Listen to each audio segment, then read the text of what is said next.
아까처럼 사람을 보았을 때 정체성의 관점에서 또 울타리친 관점에서 객체를 보았을 때 이게 이제 가능한 거죠.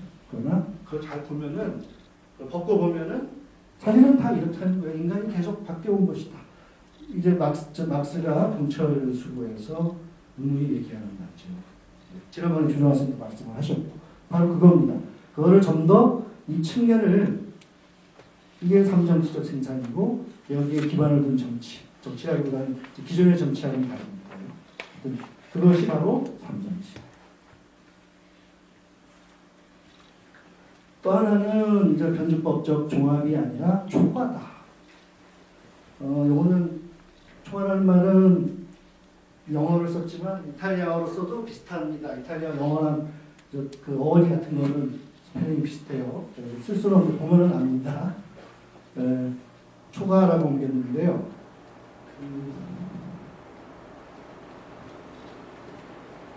이 자본이 변증법적, 자본과 관련된 변증법적 종합이죠. 누가 물건을 생산을 하면은 이것이 어떻게 되지요? 가치가 끼어들어 상품으로 돼서 자본으로 되돌아가지요. 총가치가 늘어나잖아요. 이걸 뭐라고 그러지요? 경제성장. 6% 경제성장. 어떤 것이 생산이 된 거를 자본으로 흡수하는 방식이에요. 그죠? 사실은 이제 화폐로 나타나죠. 가치라고 하는 건 철학 개념이고, 은의 현실화되는 거는 가격으로 나타나서 얼마 이렇게. 이게 저쪽 조합이에요. 자본 뭔가가 나와요. 이게 타자예요. 그래서 부정. 자기를 부정해서 들어가야 해서 여기 가치가 끼고 들죠. 사용 가치를. 그 다음에 자기로 끌어옵니다. 그래서 자본이 증식이 돼요. 그래서 여전히 자본이죠. 양적으로만 증가를 했습니다. 이게 이제 잉여가치, 이런 양적 잉여, 이것이 변증법적 종합입니다. 이 안에 들어가 있는 거죠. 사람, 노동력의 경우에 임금의 형태고, 이 경우에는 잉여가치입니다. 어떻게 생각해도 좋은데 그림이니까. 이거는 이제 초과라는 거는 이전에 이것이 해당이 안 되는 거예요. 새로운 게 나오면 그냥 차원이 달라지는 거예요. 새로운 게 나오면. 그래서 만일 이제 이걸 또 그림을 그린다면은 제가 이걸 머릿속으로 한번 생각해 봤던 거라서 저거는 그냥 양적으로 계속 늘 뿐이죠. 10원이 11원이 되고 그래서 나중에 100원이 되고 이런 식으로. 이거는 이렇게 되는데 뭐가 새로 나오면은 차원이 하나 달라져요. 양에 관계없이. 또 달라집니다. 이렇게. 또 달라져. 또 달라져. 왜냐면은 이 초과라는 거는 양을 얘기했으니까 양이라는 단어를 사용했으니까 그 맞짝인 단어를 쓰자면 실적으로 달라집니다. 마치 제가 개발 비유가 있는데 화룡점정 그림을 그리는데 눈에 딱 하나 찍었어요. 이걸 양적인 관점에서 물감을 좀 추가한 거지요. 그런데 그 하나가 전체를 바꾸는 거예요. 실제로 아마 예술가들은 그런 경험을 할 거예요. 꼭 하나가 아니더라도 그것이 단순한 물감의 추가가 아니라는 거지. 이거 봐라. 어떤 형상이 보이고. 이렇게 되면 이게 초과입니다. 그것이 예술 작품에서만이 아니라 나 자신에게, 그리고 우리 전체에게 일어나게 하는 거죠. 이거를 초과라고 하는 거예요. 그러니까 잉여하고, 이거를 잉여라고 옮길 수도 있을지 모르겠지만, 개념이 다른 거예요. 잉여 가치의 그런 잉여. 초과라는 거예요. 그 이전의 척도로 끌고 들어가서 거기에 맞추지 않는 거예요. 그 이전의 척도를 끌고 들어가는 거는 여러분들 이거 너무 익숙한 거죠? 학교 성적, 임금 다 그겁니다. 학교 성적 능력을 척도화해가지고서 그 척도의 특징은 실링이 있기 때문에 대부분 이제 꼭 그렇지 않지만 개념적으로는 만점이 있는 거죠. 그 안에 분포시키는 거죠. 그 안에다가. 그래서 초과는 어떻게 됩니까? 터 있어요, 하늘이. 어디까지 갈지 몰라요. 그리고 단순히 양의 문제가 아니기 때문에. 그런 식의 차이입니다.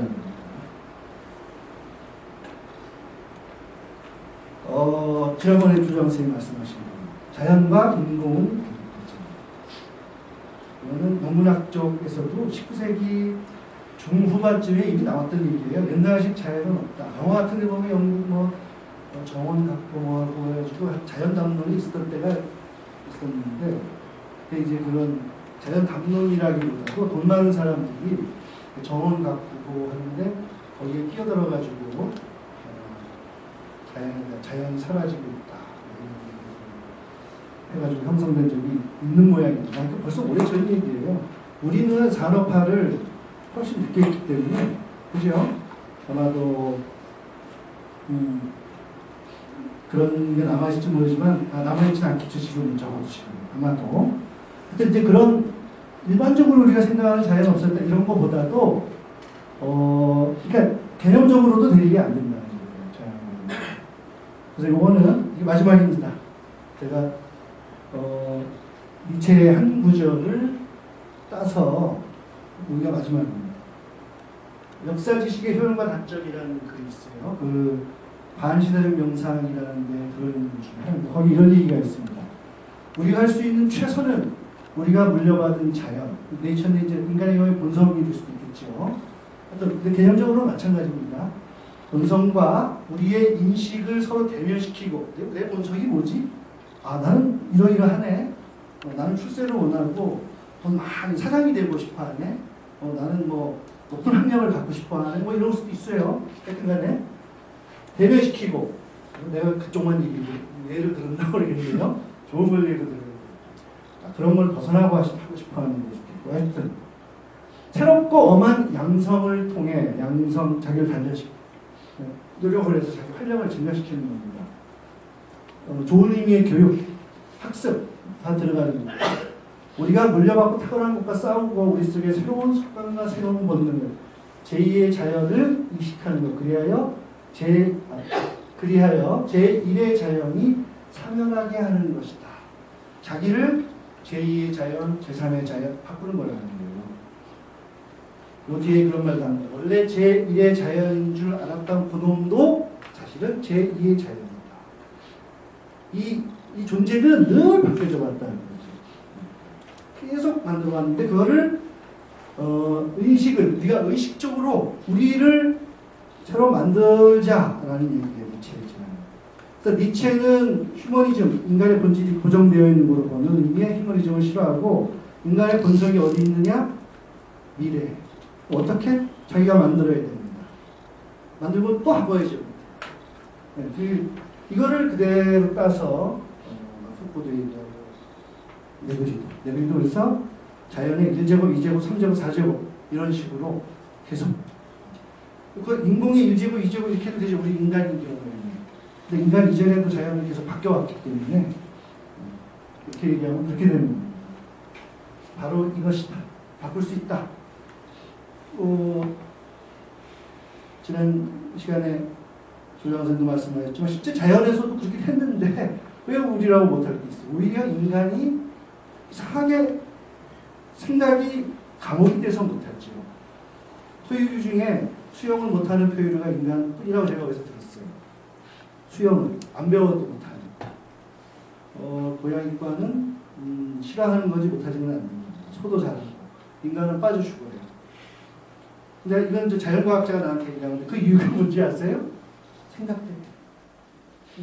생각이 몸을 옥죄해서 수영을 못하는 거예요. 포유류의 본능은 그러니까 인간이 발전하려면 포유류의 본능을 가지면서 이렇게 가야 되는데 그거를 막고 있었던 거죠. 개발을 하고 나서야 비로소 그런 식으로 맨 마지막으로 빠져준 그런 얘기를 했는지 모르겠는데 하여튼 사실은 여기서 얘기하는 삼정치나 이런 거는 원리상으로 그러니까 존재의 역사에서 늘 있었던 어떤 거를 얘기하는 것이다 라는 것을 말하기 위해서 그런 얘기를 들었습니다. 오늘 강의는 여기서 마치도록 하겠습니다.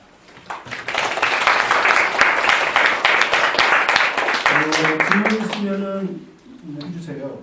저는 아까 말씀드렸다시피 척척박사도 아니고 방대한 지식을 지니고 있는 사람도 아니기 때문에 제가 잘 대답해 줄 수 있는 거를 질문을 해줬으면은 최선을 다하겠습니다.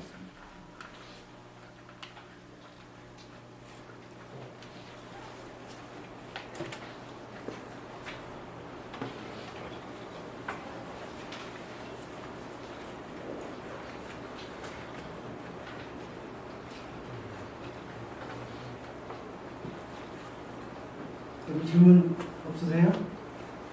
아니면 뭐 어떤 부분을 대한 제 생각을 좀 더 얘기해달라고 그러면 단순한 질문보다도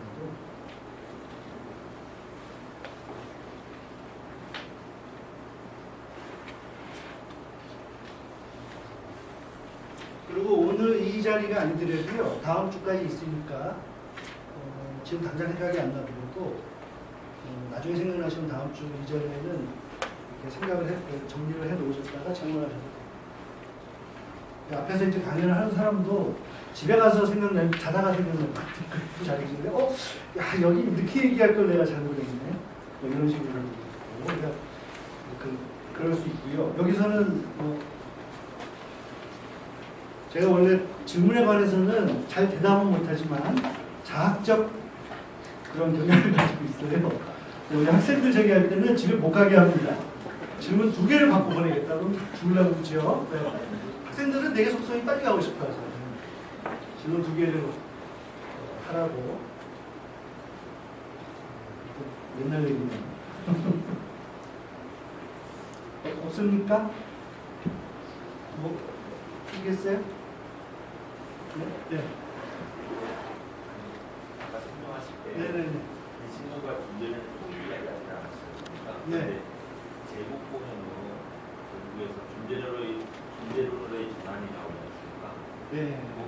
그거에서의 존재론과 지금 말씀하신 이 친구가 존재는 통일의 부분이 그 이제 맥락을 봐야 되는데 아마 비슷한 말일 거예요. 제 짐작은. 그 존재론을 맥락에 따라 이렇게 저렇게 얘기할 수가 있기 때문에 그냥 이제 핵폭탄 같은 거가 존재론적이다 이렇게 말할 때도 있거든요. 그때는 폭탄이 인류의 존재 자체를 말살할 수 있기 때문에 표현사를 이렇게 쓰는 거예요. 그러니까 이 네그리의 그 말은 이게 이제 인도 유럽어의 특성이기도 한데 관련되어 있는 거를 그냥 형용사로 써요. 또는 명사로. 어떻게 관련되는지는 맥락에 있습니다. 우리하고 좀 그래서 번역할 때 네그리 번역할 때 영역할 때도 영역자들이 고생을 하거든요. 그래서 이제 그 말의 뜻이 그 맥락에 있어요. 그래서 이제 확답은 못하지만 아마 네그리는 지금 이게 네그리 얘기니까요. 미신론 존재론 풀이는 네그리 얘기고 뭐 들레지 얘기고 제가 말씀드렸다시피 그냥 애들 영어 가르치다 보면은 아는 얘기다. 그래서 학생들이 뭐 문턱이 있어요. 그러니까 제가 이제 학생들이 조는 거를 봤는데 저는 밤새 공부를 해서 졸구나. 밤새 알바를 해서 조는 줄 알았거든요. 근데 그게 아니고 긴장을 해서 듣는데 문턱에 도더라고요. 선생님 말 제가 아까 얘기했잖아요. 절대로 눈높이 안 한다. 그래서 졸더라고요. 그러니까 이 소모가 됐어요.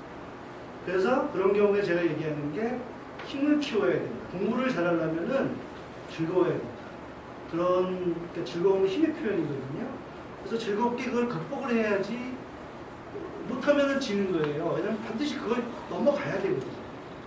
즐겁기만 한 공부가 있으면 그런 게 있으면 참 좋겠어요. 저한테 좀 가르쳐 주세요. 근데 아까 말씀드렸다시피 아니 계속 변하는데 이게 그 힘들 수밖에 없죠. 우리가 육체적으로 힘을 키울 때에도 그걸 문턱을 거치잖아요. 그래서 우리가 그 문턱 직전에 졸더라고요. 아 이렇게 조는 것도 있구나. 뭐 처음에도 그랬지만 저는 그래서 조는 사람은 절대로 터치를 안 해요. 왜냐하면은 그래 그렇으리라고 믿고 노력을 하려고 했는데 이제 거기까지 못 미친 거죠. 그럼 왜 그런 현상이 일어나느냐? 제가 이제 설명을 아까 말씀드렸 너무 어렵게 해서도 그럴지 모르지만 요즘은 학교가 이렇게 예전하고 달리 원문과도 들쑥날쑥이의 실력. 그러니까 어느 선에 맞추면은 밑이 있잖아요. 이 학생들은 고생하게 돼 있어요. 그렇다고 맨 밑에다 맞출 수는 없어요. 왜냐면은 영문법도 안 하고 영문과 오거든요. 기초도 모르고. 방법이 없어요. 그냥 한번 하는 거죠. 여기다 맞추면은 저기가 불만이고. 불만이 또 어떻게 많은지 또. 요즘으로 올수록. 있을 수밖에 없게 교육 제도를 만들어 놔가지고 이런 언어 교육 이런 거는 그 레벨이 있거든요. 사실은. 잘 맞추면은 언어 4년 동안 영어 배우면은 영어 배우면 영어 잘 책 읽을 수 있어요. 교육이 잘못되어 있는 거지. 일단 고등학교 3년 날리고 영어 공부가 아니니까 중학교도 거의 날리고 대학교 와서 제대로 못하지. 거의 만점이라도 글 한 줄 제대로 모릅니다. 자꾸 옆으로 또 삐졌죠. 근데 약간 존재론 맞습니다. 그러니까 자기 바꾸는 문제예요. 계속 바꾸어야 돼요. 그리고 이 운동선수들도 그러겠지만 처음에 힘들지만 나중에는 조금씩 덜 힘들죠. 그러니까 등산 같은 걸 하더라도 처음에 힘들지만 나중에는 힘들더라도 덜 힘들고 나중에 심지어는 추구를 하죠. 왜냐하면 그 조금의 어떤 문턱을 넘어가는 힘듦이 나한테 새로운 어떤 또 도움을 가져다 줍니다. 나를 바꾸게 해줍니다.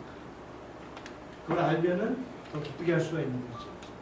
그 이전에 기뻐야 돼. 그래서 교육 주제가 제대로 돼 있으면은 제가 하고 싶은 거는 고등학교 때까지도 놀면 될 것 같아요. 잘 놀면은 대학교 때 잘 가르치면 됩니다.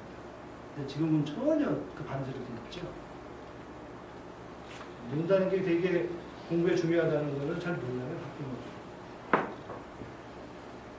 또 없습니까? 학부모 되시는 분 역시 반박을 하셔도 좋고. 제가 우리 그 처형하고 얘기를 했는데 옛날에 막 대학 들어가기 전에 이렇게 하면은 안 된다. 실력을 못 산다 그러니까 그게 아는데 지금 경쟁에서 지면은 날아가기 때문에 그렇게 못한대요. 일단 지금 경쟁에서 지지 않아야 된다. 이상한 교육적이죠. 망가지더라도 일단 지지 않아야 나중에 이제 좋은 대회에 들어가는 거예요. 그래서 지금 교육제도는 다 도토리들로 만든 다음에 키를 잽니다. 활력을 증가시키지 않아요. 제대로만 하면은 몰려도 공부할 사람은 본인이 알아서 하기 때문에 한 고등학교 자기가 혼자만 공부해도 굉장한 생각을 할 수 있어요. 굉장한 생각이란 어려운 책을 많이 읽고 그런 게 아니라 살아오면서 자기가 이제 생각을 하는 거지. 글을 많이 쓰고 해가지고. 그럴 수 있습니다. 그 하나도 안 되겠어요. 경쟁 때문에. 지지 않아야 돼요. 말씀하실 때 근대하고 탈근대라고 이야기했어요. 네.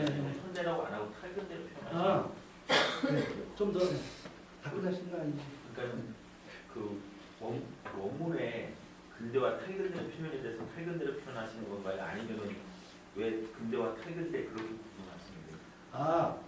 그 외에 특별한 건 없고요. 제일 초기에 쓴 게 그거고 나중에 많이 바뀝니다. 그 커먼에스 보면 이제 대한근대라는 말이 나오죠.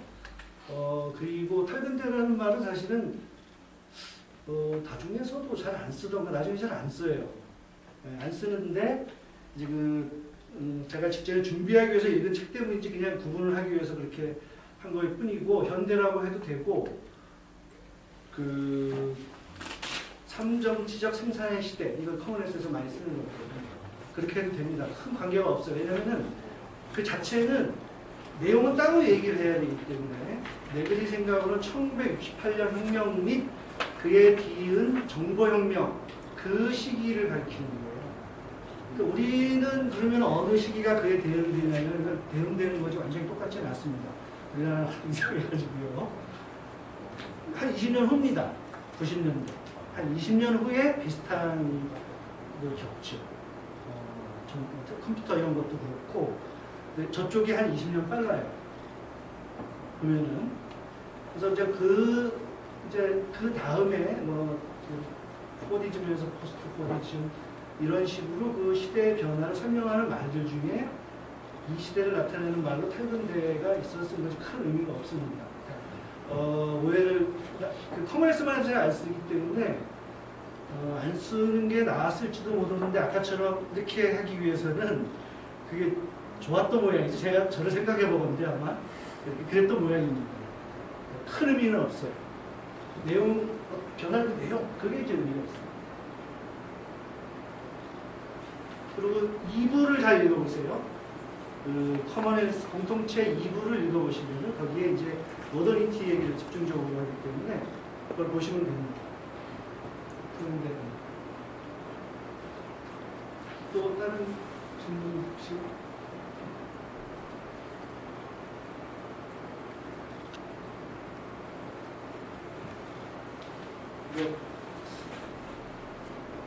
하나 남았는데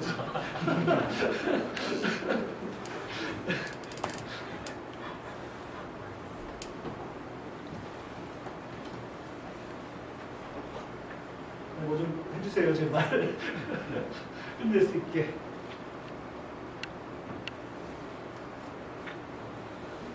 궁금한 게 있는데 네. 그냥 영어에 관한 네? 아, 그래, 좋아요.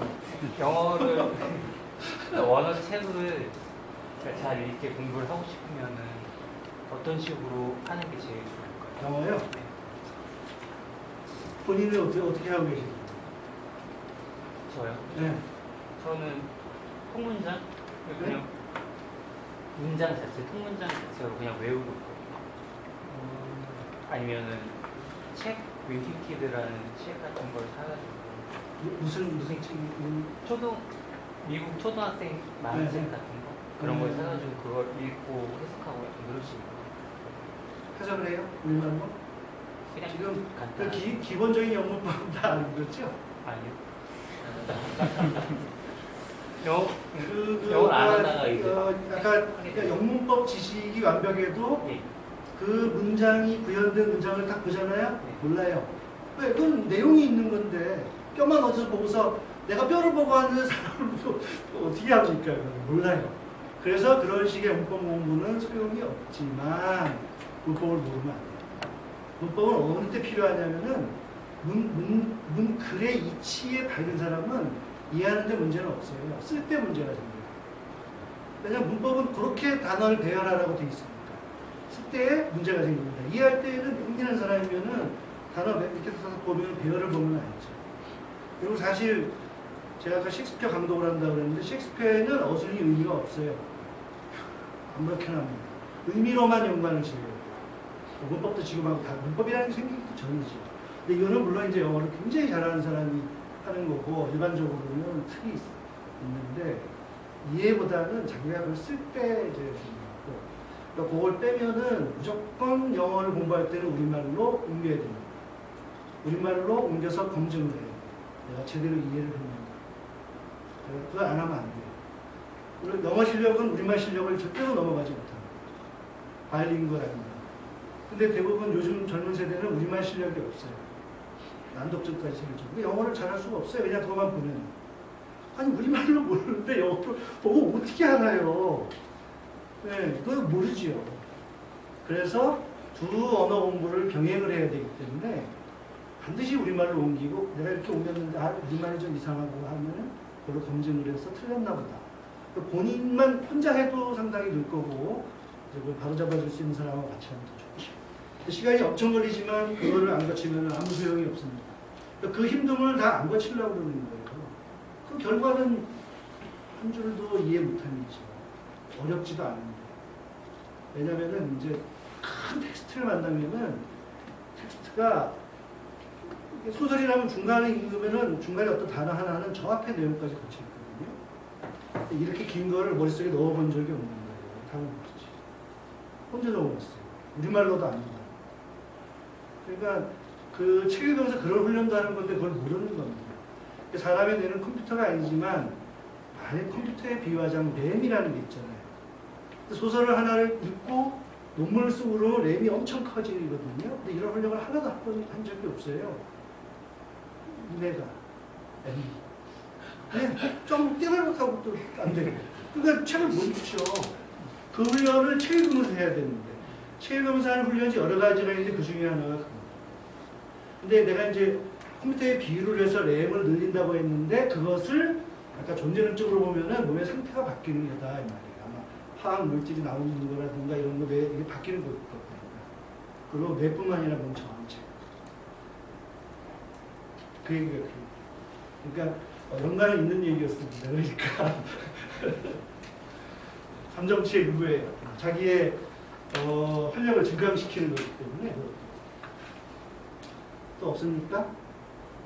그러면은 오늘은 좀 일찍 끝낼까요? 다음 시간에 또 있으니까. 잠깐. 네.